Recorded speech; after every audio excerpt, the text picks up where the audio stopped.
Now, as we mentioned before, what is perceived by us as a phoneme can actually sound different in actual speech. These different versions of phonemes, as they are pronounced, are called allophones. Allo means different or other in Greek, and phone means sound. So allophones are different sounds a phoneme can actually be realized as. Let's return to the different ways in which the phoneme t is pronounced.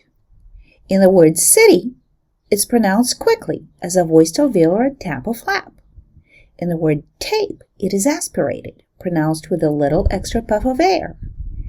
In the word kitten, it sort of remains in the throat for many speakers. It is articulated as a glottal stop instead of an alveolar one. In the word tree, the sound t sounds a little bit like ch.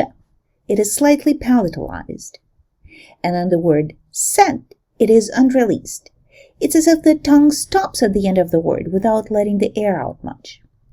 So the phoneme t is pronounced differently depending on which sounds come before it or after it, if any. These different versions of the t sound are called its allophones.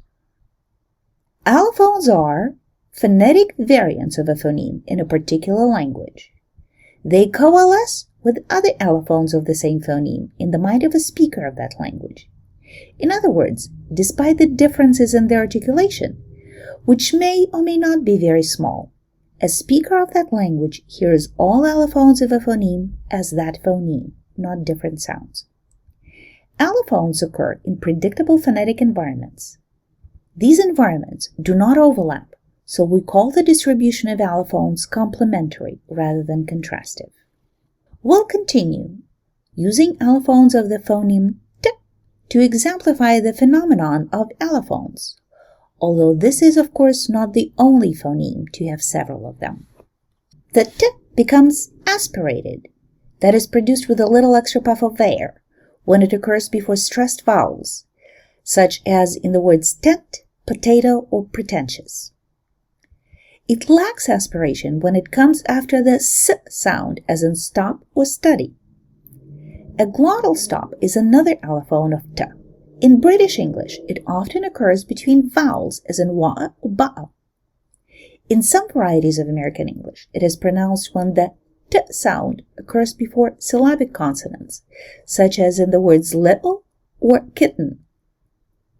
At the end of words or before plosives, t is often unreleased, which means the tongue gets into the place for the t, but it never moves away to release the air. Finally, the flap is produced between vowels in North American English, as in water or butter. To recap, phonemes are contrastive sounds. They occur in overlapping environments. This means that they occur in the same environment, such as b, t, p can occur at the beginning of words before the r sound, as in brick, trick, or prick. K, h, f, n, p can occur at the beginning of words before the y sound, as in cue, hue, few, new, and pew. The sounds k, t, b, or g, for example, can occur at the end of words, such as block, blot, blob, or blog. But even though the environments overlap, the words resulting from replacing one phoneme with another have different meanings. Allophones, on the other hand, are complementary. They occur in non-overlapping environments.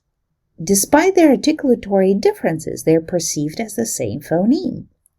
For example, the phoneme k in English tends to shift forward and become somewhat palatal when it occurs before the front vowel or a palatal approximant, as in words key, skew, or cater. We still hear k and not k, and you may not even perceive the audible difference between these two. Like the phoneme t, the phoneme k becomes aspirated before stressed vowels, as in cow, precautious, or recover. It is unreleased at the ends of words, as in black, flock, or psych. All of these environments are complementary. All the allophones together in all these environments complement each other to constitute the phoneme k. This concludes part 2 of the lecture.